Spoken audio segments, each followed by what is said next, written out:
En 1949, la Unión Soviética hizo estallar su primera bomba atómica. ¿Pero su diseño fue robado de los secretos nucleares estadounidenses? La respuesta solo se sabría una vez finalizada la Guerra Fría, cuando en Moscú empezaron a abrirse a los estudiosos archivos como este. Estaba nervioso porque tenía ante mí unos enormes recursos sin explotar. Por lo que yo sabía, era el primer estadounidense y desde luego uno de los primeros occidentales que entraba en este archivo. Cuando los historiadores Harvey Clare y John Hines examinaron los documentos de alto secreto, se quedaron asombrados. Enterrados en los archivos se encontraban los nombres de empleados del gobierno de Estados Unidos durante la Segunda Guerra Mundial. Reconocí muchos de los nombres que estaban escritos a mano. Charles Kramer, Víctor Perlo y Judy Coplon. Todos habían sido acusados de ser espías soviéticos. Las acusaciones nunca fueron probadas, ¿pero eran ciertas? Clare y Hines tardarían 3 años más en conocer la respuesta. Fue cuando el gobierno de Estados Unidos abrió sus propios archivos secretos, revelando miles de telegramas intercambiados entre Moscú y los diplomáticos soviéticos en los años 40 y 50. Los telegramas estaban escritos en un código indescifrable. Pero en una de las maniobras de contrainteligencia más importantes de la historia, los especialistas estadounidenses encontraron la forma de leer los mensajes secretos soviéticos. En cuanto a la determinación y al dominio de elementos innovadores, ya sean mecánicos o humanos, creo que fue algo extraordinario, y lo fue especialmente porque lo tenían todo en contra para conseguirlo. Los mensajes revelaron que una gran red de espías soviéticos habían penetrado en el gobierno de Estados Unidos durante la Segunda Guerra Mundial. Y lo que era aún más increíble, el gobierno tuvo noticias de dichos espías en 1948, pero mantuvo la información en secreto hasta finales de la Guerra Fría. No hay duda de que el Partido Comunista de Estados Unidos, en sus niveles más altos, estaba implicado en el espionaje contra Estados Unidos. Los mensajes levantaron serias dudas sobre el juicio del gobierno contra Julius y Ethel Rosenberg. Detuvieron a un espía sin ninguna importancia, cogieron a su esposa como rehén, le apuntaron a la cabeza con un arma y le dijeron: habla o no solo te mataremos a ti, también la mataremos a ella. Y cuando él se negó a hablar, la asesinaron a sangre fría. El gobierno sabía algo más: el nombre del espía que causó aún daños mayores a los de los Rosenberg. Fue un acto humanitario. Sus motivos fueron humanitarios. Pero si quieren llamarlo traición, adelante. El espía que robó algunos de los secretos nucleares más importantes de Estados Unidos nunca fue juzgado. Pero la verdad acerca del espionaje soviético fue ocultada al público estadounidense durante casi 50 años. Secretos, mentiras y espías atómicos. Proyecto Venona.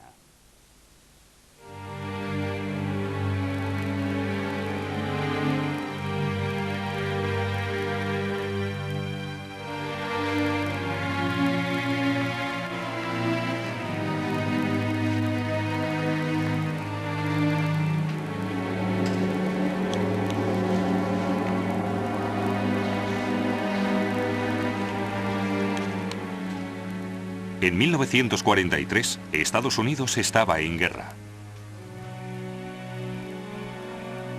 En Arlington Hall, en las afueras de Washington, D.C., los descifradores del ejército intentaban descifrar las comunicaciones del enemigo.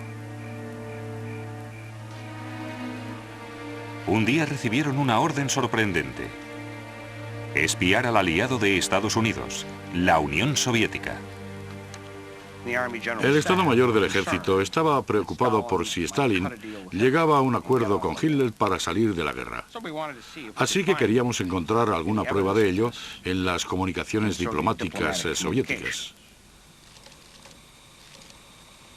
Los diplomáticos soviéticos se comunicaban con Moscú por medio del telégrafo comercial, y la censura de los tiempos de guerra permitía al ejército de Estados Unidos recibir copias de todos los telegramas internacionales. Los soviéticos lo sabían y no les importaba, porque sus telegramas estaban codificados y creían que nadie podría descifrarlos. Los descifradores empezaron a analizar miles de telegramas codificados.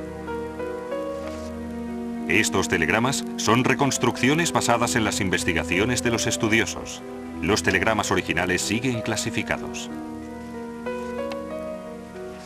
Con el tiempo, estos mensajes, aparentemente carentes de significado, revelaron sorprendentes pruebas del espionaje soviético en el lugar más secreto de Estados Unidos, Los Álamos, Nuevo México.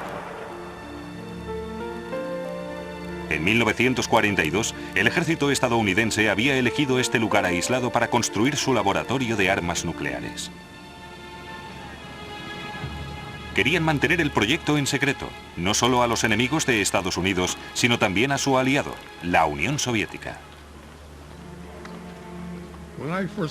Cuando llegué a Los Álamos, no tenía duda alguna de que la seguridad era algo más que perfecta. No podía ser mejor.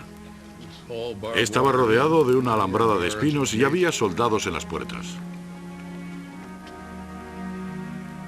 El físico Sam Cohen tenía 23 años cuando fue reclutado y enviado a Los Álamos.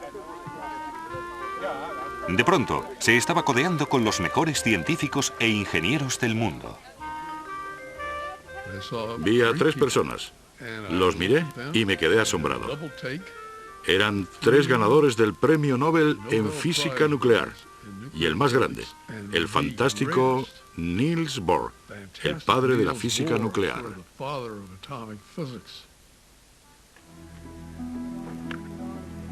Pero fabricar una bomba atómica llevaría a dichos científicos a un territorio desconocido. Los materiales necesarios eran elementos radiactivos, uranio y plutonio. Del uranio común, U-238, debían extraer un isótopo, el U-235, un proceso difícil y muy caro. El plutonio planteaba otro problema. Es tan radiactivo que tenían que tratarlo de forma completamente nueva. Podían conseguir una bomba atómica comprimiendo rápidamente un trozo de plutonio por medio de un proceso explosivo. Se llama implosión y funciona en teoría de la siguiente manera. Una esfera de plutonio se revestía de una cáscara metálica llamada pisón. Luego se rodeaba de una capa de explosivos.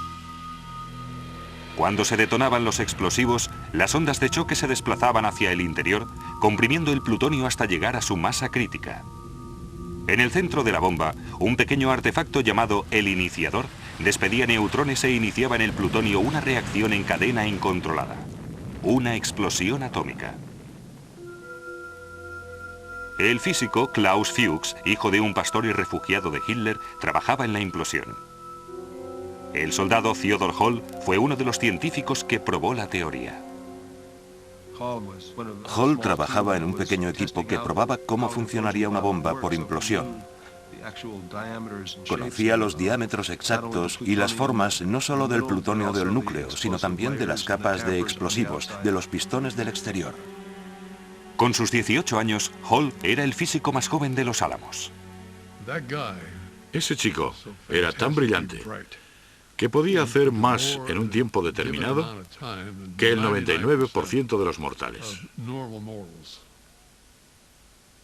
Y allí estaba.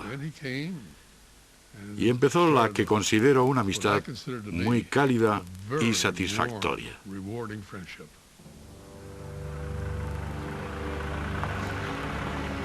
La investigación sobre la implosión era alto secreto. Pero rápidamente la información salió de Los Álamos y viajó 9.000 kilómetros hasta las afueras de Moscú, donde tenían su despacho los mejores científicos nucleares soviéticos. En 1945, el físico Igor Kurchatov ya llevaba 2 años leyendo informes robados de Los Álamos. Estas son las notas de Kurchatov sobre la investigación de la implosión.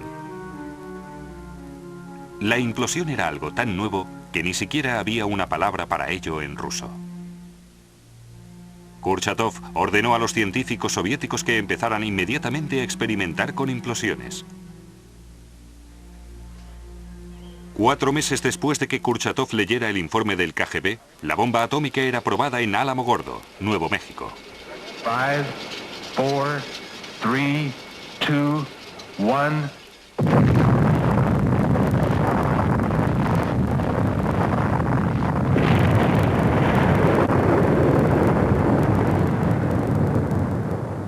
El principio de la implosión funcionó. Kurchatov recibió informes secretos acerca de las pruebas y más tarde de las bombas lanzadas sobre Japón. Esta información ahorraría al programa nuclear de la Unión Soviética ingentes cantidades de tiempo y dinero. Probablemente ayudó a la Unión Soviética a fabricar la bomba 1 o 2 años antes de lo que lo habrían hecho sin dicha información. Su primera bomba atómica la copiaron de la primera estadounidense y el espionaje les ayudó en gran manera. Irónicamente, las pruebas del espionaje soviético estaban en manos de los descifradores estadounidenses de Arlington Hall, casi en el mismo momento en que ocurrió. Pero nadie lo sabía, porque aún no habían descifrado el código, a pesar de estar trabajando en ello. Sabían que los soviéticos utilizaban un código llamado Sistema One Time Pad. El escritor Stephen Budiansky nos demuestra cómo utilizarlo. Lo primero que debemos hacer es escribir el mensaje que queremos enviar, que podría ser atacar al amanecer, y pondremos un punto al final. Luego consultaremos el libro de códigos, que en realidad es un diccionario, y junto a cada palabra hay una cifra que significa dicha palabra. Buscamos la primera palabra, que es atacar, es decir, 0441, y al es 0412. Amanecer es 2123. Y por último, punto es 9000. A continuación los reagrupamos en grupos de 5 dígitos. Al reagruparlos, se prepara el mensaje para el siguiente paso, el One Time Pad. A continuación viene la parte que hace que esto funcione, y es coger el One Time Pad. Se trata de un libro de hojas que contienen una sucesión de números al azar. Los números al azar son ideales para los códigos. No forman ningún patrón, por lo que no hay forma de predecir, en base al último, cuál será el siguiente número. Cogemos el primero de estos grupos de 5 dígitos al azar de la primera página y lo anotamos bajo nuestro primer grupo, y luego el segundo bajo el segundo, y así sucesivamente. Luego lo sumamos y lo hacemos sin llevarnos ningún número.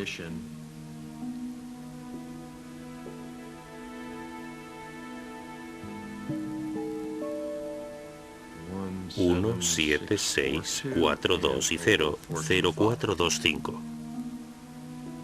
El mensaje original se ha convertido en una sucesión de números al azar. Pero los soviéticos dieron un paso más. Utilizando un gráfico proporcionado por la compañía de telégrafos, convirtieron los números en letras. No lo hicieron para mantener aún más el secreto, solo para ahorrar dinero. La compañía de telégrafos cobraba menos por enviar letras que números.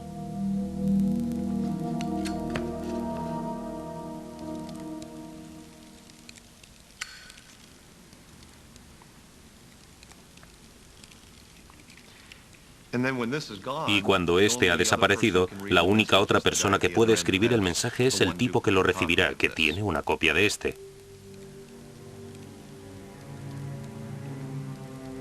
El sistema One Time Pad no puede ser descifrado. Es el código perfecto. Incluso con los superordenadores de hoy, no puede ser descifrado si se utiliza correctamente.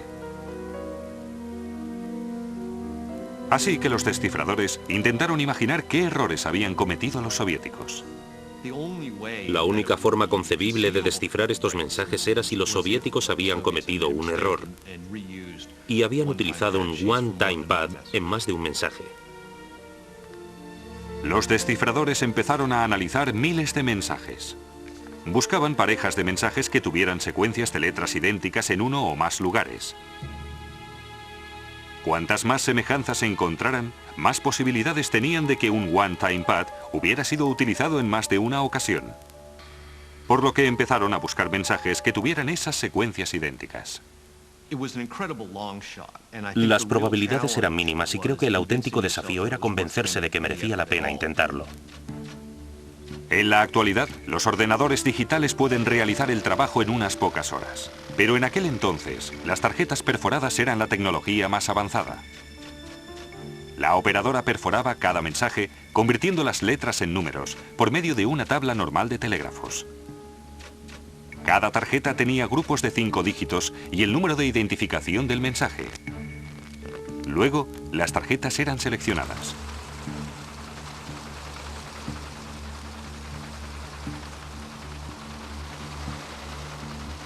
Los resultados se imprimían en una serie de catálogos que los descifradores analizaban minuciosamente. Si encontraban una coincidencia entre dos mensajes, buscaban otra en los mismos mensajes. Con el tiempo, encontraron 7 parejas de mensajes que compartían los mismos grupos de dígitos en los mismos lugares. Esta era la oportunidad que habían estado esperando. Sugería que hojas de one-time pad habían sido reutilizadas, un error potencialmente fatal. Toda la historia se reducía al esfuerzo de Estados Unidos y de Gran Bretaña en encontrar esas páginas duplicadas de one-time pad. Si se podían encontrar páginas duplicadas y conseguir que 2 coincidieran, podrían descifrar dicho mensaje.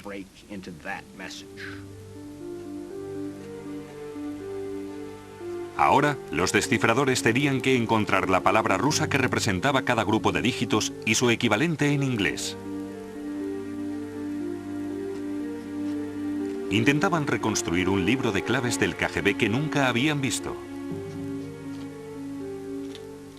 Esta clase de trabajo es conocido como descifrador de libro de códigos. Para eso se requiere una habilidad lingüística como para resolver crucigramas, ya que se utiliza el conocimiento de la lengua y las normas gramaticales, así como qué palabras pueden aparecer, dónde y en qué orden en un mensaje, para intentar averiguar qué grupo del código dignifica una palabra.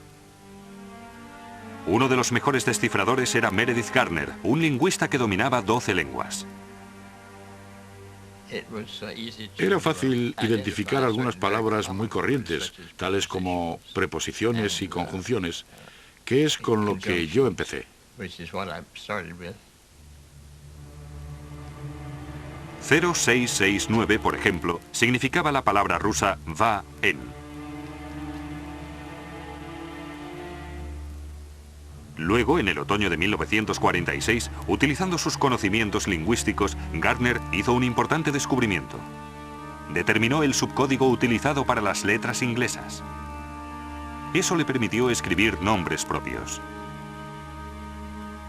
En un mensaje enviado en 1944, encontró una lista de nombres: Hans Bethe, Niels Bohr, Enrico Fermi, Edward Teller y otros. Eran los científicos que estaban trabajando en la bomba atómica. Y por aquellas fechas, sus nombres eran alto secreto. Mientras Garner trabajaba en el mensaje, fue interrumpido por William Weisman, un especialista en lengua rusa de Arlington Hall.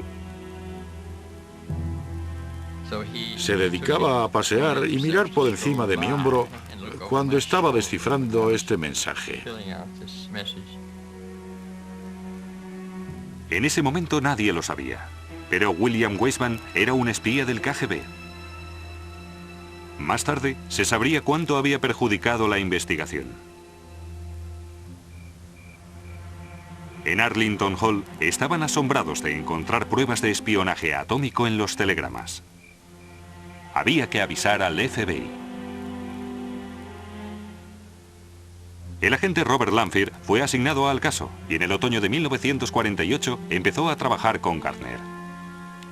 El señor Gardner le daba mensajes descifrados de espías rusos y Bob Lanphier, a su vez, le daba a Meredith resultados de las investigaciones del FBI.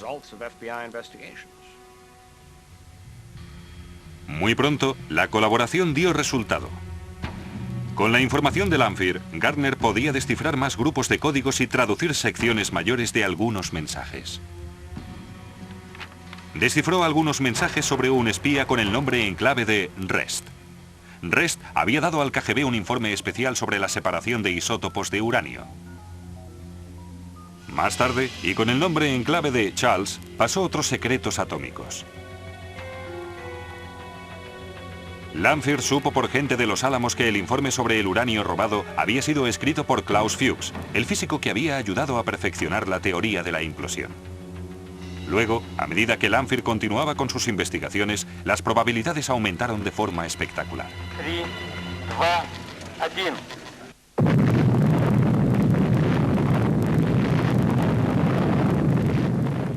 En septiembre de 1949, la Unión Soviética probó una bomba atómica, poniendo fin al monopolio estadounidense años antes de lo que se esperaba. ¿Cómo había ocurrido? Inmediatamente, el proyecto de descifrado soviético, con el nombre en clave de Venona, adquirió una gran importancia. De repente, la que había sido una operación tranquila para identificar a unos cuantos espías de poca monta, se convirtió en la misión más importante del FBI. Klaus Fuchs fue detenido en Inglaterra en febrero de 1950 y condenado a 14 años de cárcel. Admitió haberle dado al KGB bocetos de la bomba de plutonio e información detallada sobre la implosión. Fuchs identificó a Harry Gold como su correo del KGB. Gold encajaba con la descripción en los telegramas soviéticos de un espía con el nombre en clave de Gus. Gold identificó a David Greenglass como su otra fuente en Los Álamos. Greenglass coincidía con la descripción de un espía atómico con el nombre en clave de Caliber.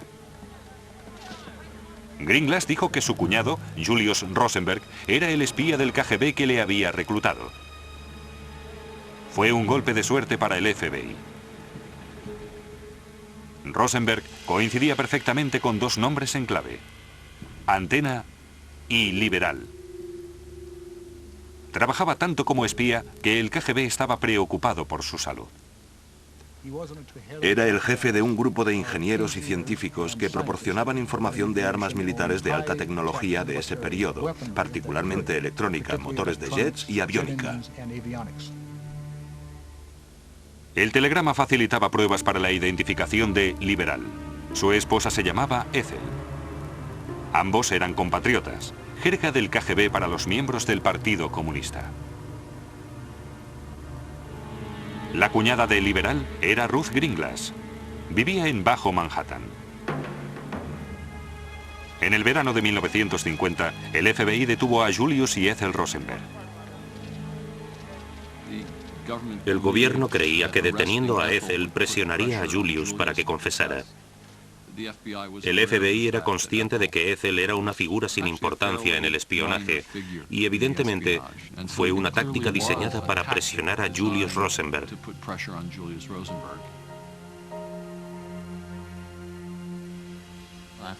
Me dije, bien, mi trabajo está dando resultado. No solo son traducciones enviadas al FBI para ser archivadas. Tenía un efecto real.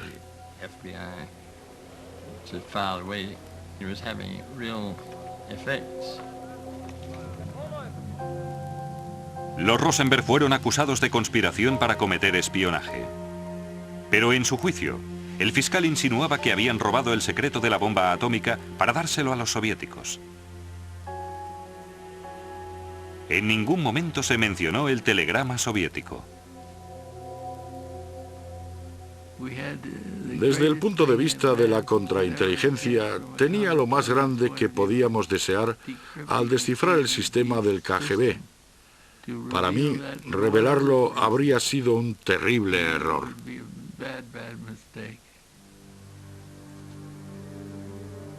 Mientras el caso Rosenberg estaba siendo juzgado, Gardner descifró el mensaje más explícito del KGB que jamás hubiera leído sobre 2 espías atómicos. El mensaje había sido enviado de Nueva York a Moscú en noviembre de 1944. Theodore Hall, de 19 años, físico graduado por Harvard, entregó un informe acerca del Camp 2, nombre en clave del KGB de Los Álamos, y citaba al personal clave que trabajaba en Enurmus, nombre en clave del programa nuclear estadounidense.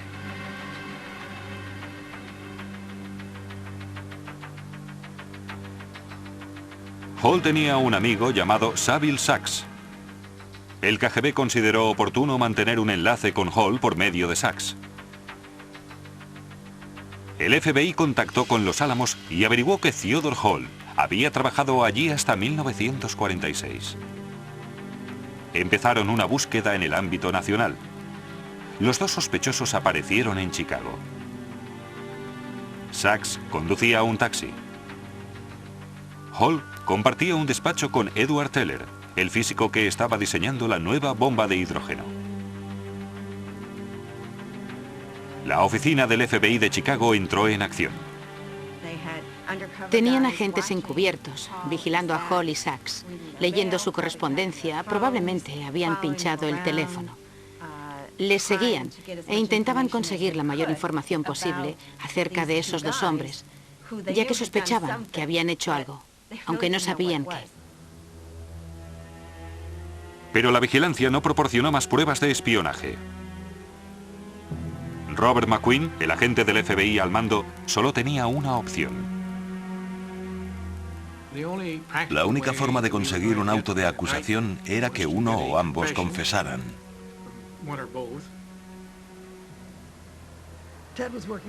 Ted estaba trabajando en el laboratorio y llegó un tipo del FBI que consiguió el permiso del jefe del laboratorio para llevarse a Ted a las oficinas del FBI.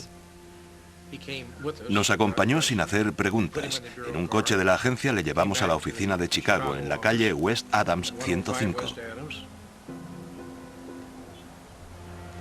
Llegaron a un callejón y entraron con Hall por la puerta de atrás. McQueen lo había planeado todo para que gozaran de la mayor intimidad.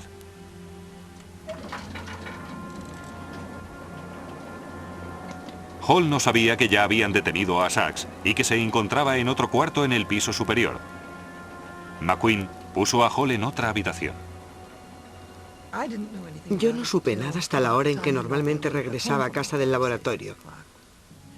A las 6, cuando telefoneó y dijo con voz extraña, «Me han detenido», yo intuí lo que estaba pasando.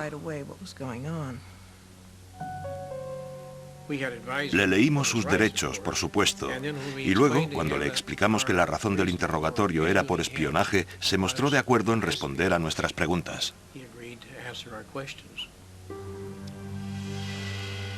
Las preguntas estaban basadas en los mensajes descifrados por Gardner.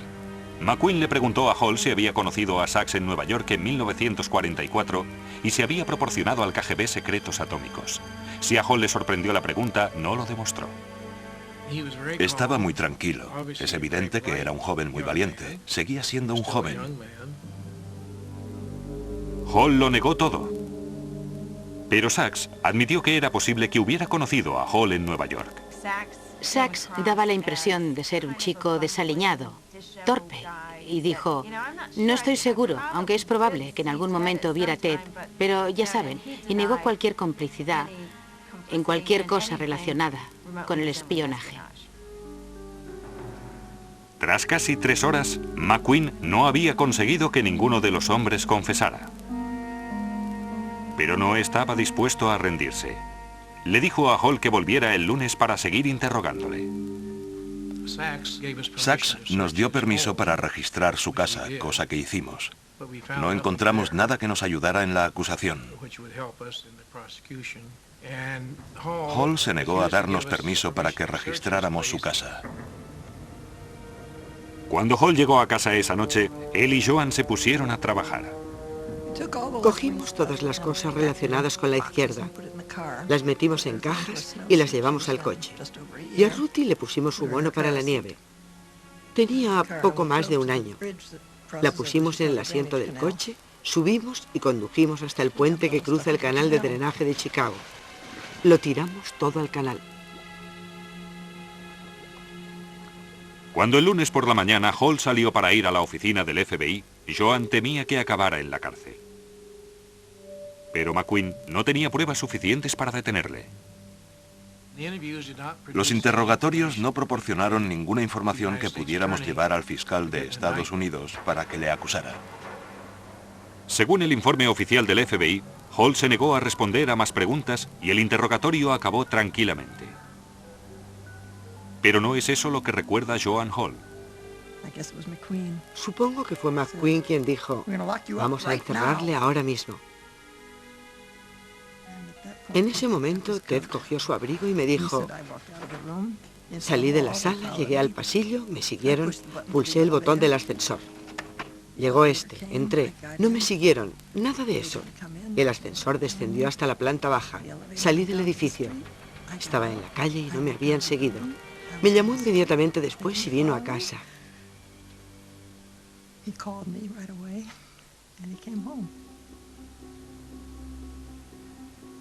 A pesar de las bravatas de Ted, los Hall estaban aterrorizados y con razón. Ted era un espía del KGB. Ahora, por primera vez en televisión, Joan Hall, la esposa de Ted durante más de 50 años, cuenta su historia. Nunca me consideré cómplice. Supongo que si alguien me lo hubiera dicho, habría contestado, supongo que sí. Hall tomó la decisión de ser espía mientras trabajaba en Los Álamos. Me dijo que lo había hecho porque temía que tras la guerra Estados Unidos se convirtiera en una potencia reaccionaria.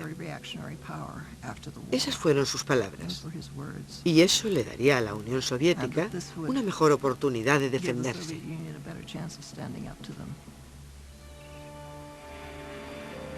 En octubre de 1944, Hall había ido a Nueva York con un informe sobre la bomba.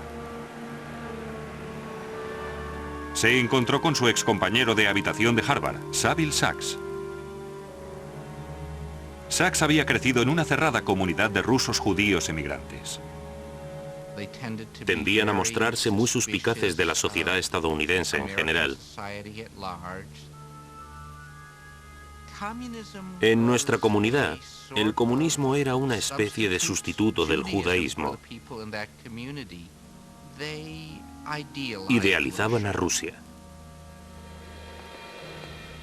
Hall y Sachs fueron a buscar a un agente soviético. No sabían cómo hacerlo. Sachs realizó algunas incursiones a lugares como Arkino, que era el distribuidor de las películas soviéticas en Estados Unidos. Fue a ver al jefe de esta organización y le dijo, tengo un amigo que trabaja en unas instalaciones secretas y tiene un montón de secretos. Es evidente que ese hombre pensaría, déjeme en paz. Pero también se diría, tal vez sea cierto, tal vez haya alguien. Así que le dio a Sachs el nombre de Sergei Kurnikov. Sergei Kurnikov era un periodista soviético y agente del KGB. Hall fue a visitarle. Supongo que Kurnikov no sabía qué hacer con él. En aquellos días Kurnikov consumía grandes cantidades de vodka y le decía a Ted que bebiera más. Hall hacía insinuaciones acerca de su trabajo secreto en Los Álamos. Por fin, Kurnikov dijo, ¿por qué no escribes tus ideas o lo que quieras decirnos y me lo das? Y Ted le dijo que ya lo había hecho. Buscó en el cinturón donde llevaba el dinero y dejó los papeles sobre la mesa. Entre los papeles había una lista de los científicos atómicos. Era la misma lista que Meredith Garner descifraría 2 años más tarde.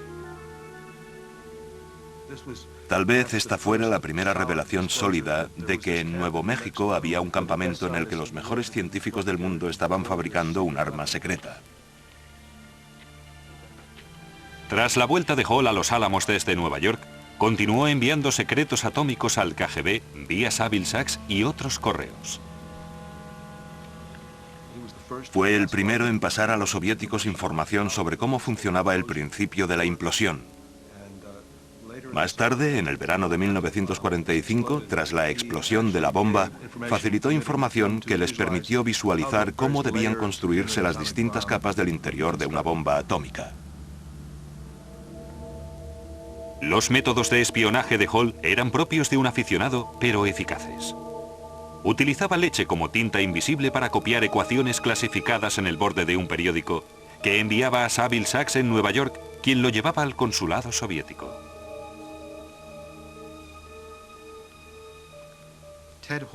Ted Hall entregó una copia de la bomba atómica estadounidense que más tarde se convertiría en los planos de la primera bomba atómica soviética. Luego apareció Klaus Fuchs y les dio información más detallada. La información de Fuchs incluía el diseño de una de las partes claves de la bomba, el iniciador, que Ted Hall desconocía. Ni Hall ni Fuchs sabían que el otro era un espía, y eso les hacía aún más valiosos para el KGB. Al contar con dos fuentes completamente independientes, Fuchs y Hall, que no se conocían, que no trabajaban juntos, pero que básicamente proporcionaban la misma información, llegaron a la conclusión de que la información era cierta.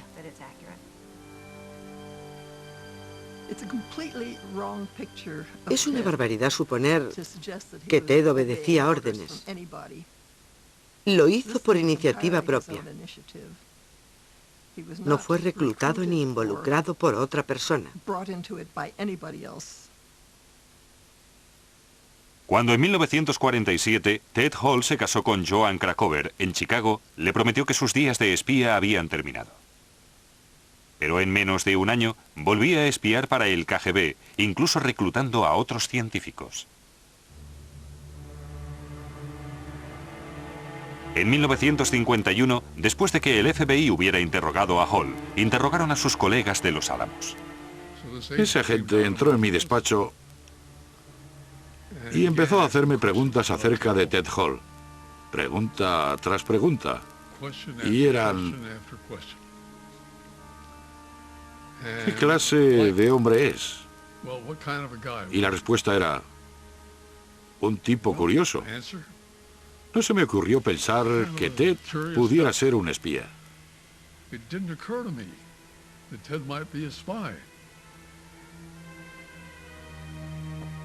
A principios de 1952, el FBI seguía sin tener pruebas contra Hall y Sachs, aparte de los telegramas soviéticos que habían sido descifrados.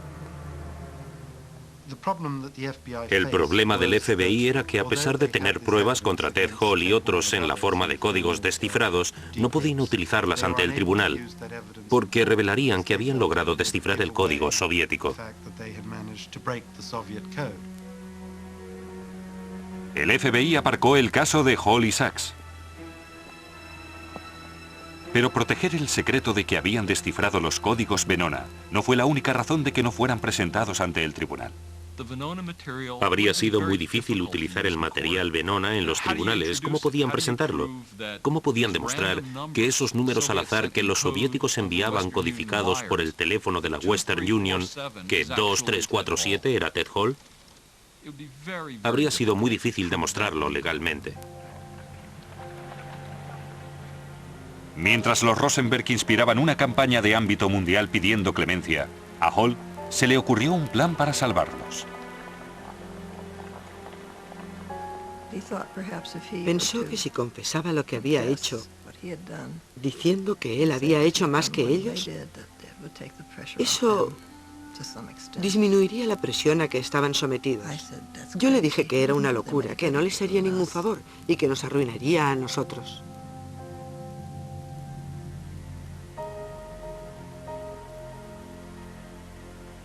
Julius y Ethel Rosenberg fueron ejecutados en la silla eléctrica de la prisión de Sing Sing el 19 de junio de 1953.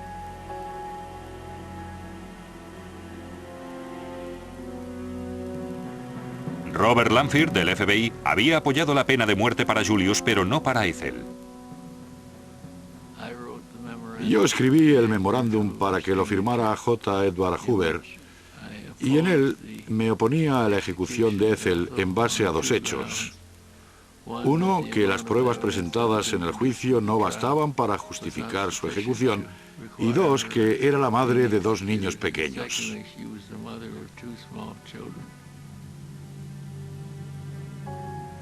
Hoover firmó el memorándum, pero el juez no lo aceptó.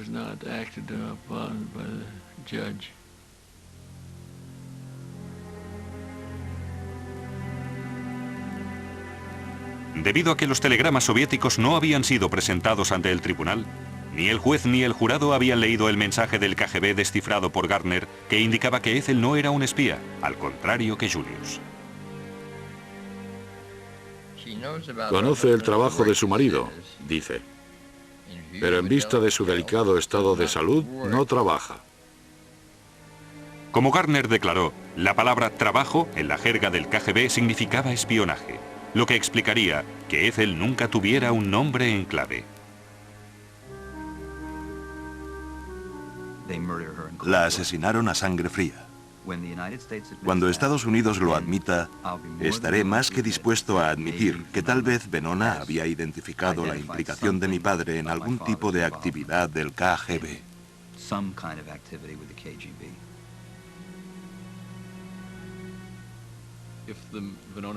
Si el material Venona se hubiera hecho público cuando los Rosenberg fueron juzgados y condenados, es muy poco probable que los hubiesen condenado a muerte. Si el público estadounidense hubiese conocido las actividades de Ted Hall cuando los Rosenberg fueron juzgados y condenados, es imposible creer que el juez los hubiera considerado las figuras principales en el robo de la bomba atómica. Es evidente que dichas figuras principales fueron Ted Hall y Klaus Fuchs. Según Joan Hall, su marido dejó de espiar unos meses después. En 1965, cuando se tomó esta foto, la familia vivía en Inglaterra, donde Hall siguió una brillante carrera en biofísica. A Saville Sachs, el correo del KGB de Ted Hall, le fue mucho más difícil. Su hijo recuerda una extraña visita al cine. Cuando la película iba a empezar, se trataba de My Fair Lady, mi padre dijo, se me ha ocurrido algo terrible.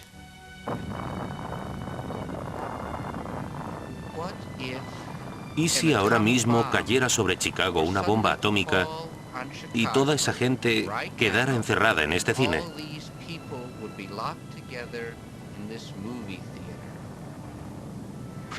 Muy pronto se darían escenas de canibalismo. Me pregunto a quién se comerían antes.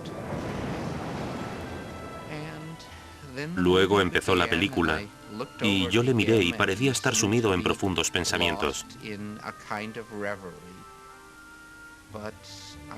Estoy seguro de que se sentía culpable y aterrorizado por sus actividades de espía.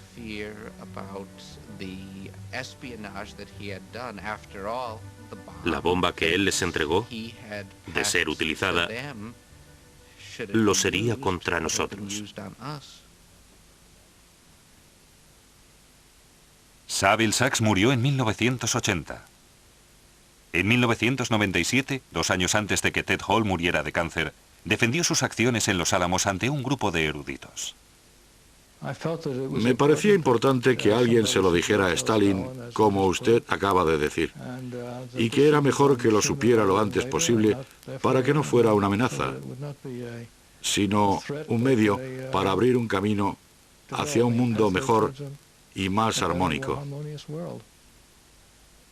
Eran traidores, hablando claro, ni más ni menos.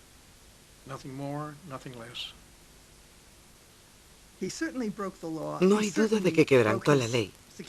No cumplió su juramento de seguridad, pero no traicionó a su país, no traicionó al pueblo.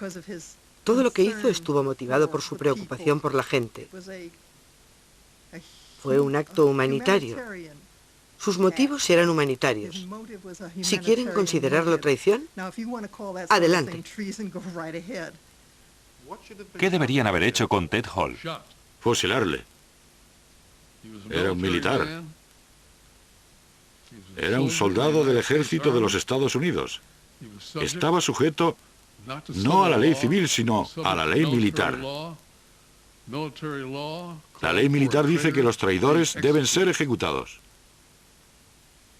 Y ese hijo de perra tenía que ser recuperado, una vez se supo lo que había hecho. Recuperado por el ejército, procesado en un consejo de guerra y ejecutado sumariamente. Ted Hall no fue el único espía atómico que quedó en libertad. En los telegramas aparecieron los nombres en clave de otros 3 espías atómicos. Hasta hoy no sabemos quiénes son, pero es evidente que fueron unas fuentes muy importantes. Uno de ellos, nombre en clave Quantum, proporcionó a los soviéticos en los primeros momentos la fórmula para separar U-235 del U-238, que es un paso clave en el desarrollo de una bomba atómica. Los descifradores encontraron nombres en clave de más de 300 estadounidenses que espiaron para los soviéticos en la Segunda Guerra Mundial. La contrainteligencia estadounidense solo pudo identificar a unos 100 de dichos agentes soviéticos. Pero incluso esta lista incompleta es asombrosa.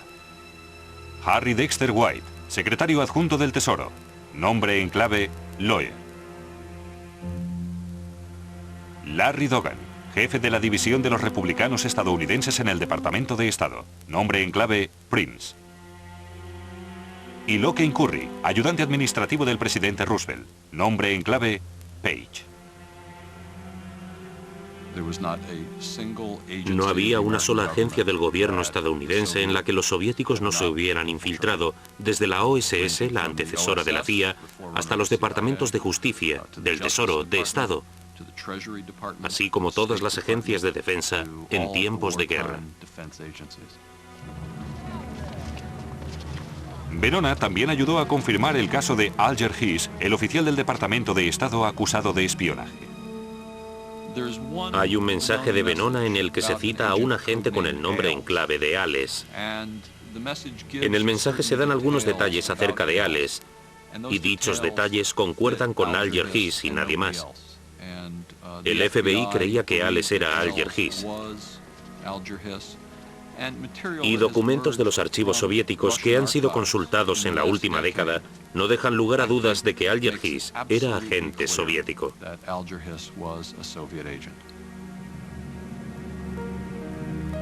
Los telegramas también ayudaron a descubrir a 3 agentes del KGB que trabajaban en puestos importantes del gobierno británico. Donald MacLean, Guy Burgess y Kim Philby. Los 3 se libraron de ser detenidos huyendo a Moscú.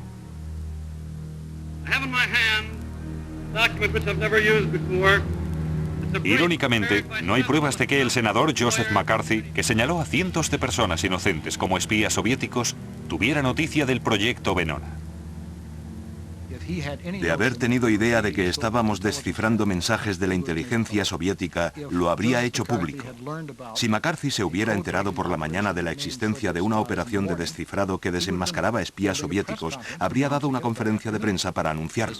Por lo que nosotros sabemos, de todas las personas que McCarthy señaló como posibles agentes soviéticos, solo unos pocos, tal vez 2 o 3, aparecen en Venona. Parecía que había tanta gente que solo con tirar un dardo se encontrarían más espías por casualidad. La autenticidad de los documentos Venona ha sido corroborada recientemente por Alexander Vasiliev, un exagente del KGB que ahora vive en Londres. Vasiliev consiguió sacar de Rusia copia de informes de alto secreto enviados a Moscú por agentes del KGB en Estados Unidos. Hubo varios casos en los que documentos auténticos que yo vi en los archivos y mensajes descifrados por Venona coinciden palabra por palabra. Según Vasiliev, este es el texto real de un informe al KGB enviado por Julius Rosenberg. Él y Ethel le pidieron a Ruth Gringlas que convenciera a su marido David para que espiara en Los Álamos. Los Rosenberg, Theodor Hall y Alger Hiss espiaron para los soviéticos, y yo vi sus auténticos nombres en los documentos y sus nombres en clave en muchos documentos relacionados con ellos. Cada uno los juzgará como le parezca. Para mí, son héroes.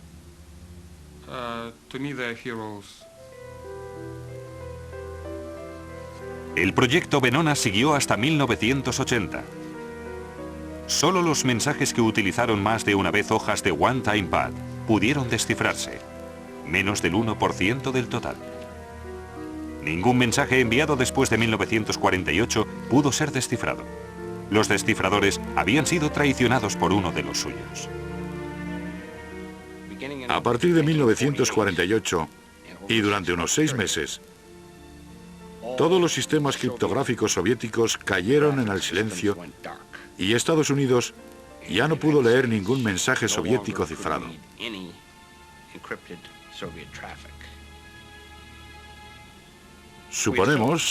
Sabemos que los soviéticos fueron avisados por Bill Weizmann. William Weizmann era el lingüista que vio cómo Meredith Garner descifraba el primer mensaje del KGB. Muchos de nosotros consideramos que fue la mayor pérdida de la inteligencia de Estados Unidos en su historia. En 1950, Weizmann fue interrogado por el FBI y encarcelado por desacato al tribunal. Para proteger el secreto de Venona, nunca fue acusado de espionaje. La ironía de Venona es que el KGB tenía conocimiento de ello casi desde el principio. Y el FBI, una vez desenmascararon a Weizmann, sabía que el KGB lo sabía. La pregunta al jefe de la NSA, ¿por qué guardan el secreto? No lo mantienen en secreto por el KGB, lo mantienen en secreto por el público estadounidense. Es lamentable que Venona no se hiciera público mucho antes. Es sabido que durante los últimos 30 años o más hemos mantenido agrios debates sobre McCarthy. Creo que el grado del peligro soviético hubiera sido más evidente de haberse hecho público el proyecto Venona. Creo que gran parte de la amargura y el rencor de la vida política de Estados Unidos se hubiera evitado de haberse sabido la verdad.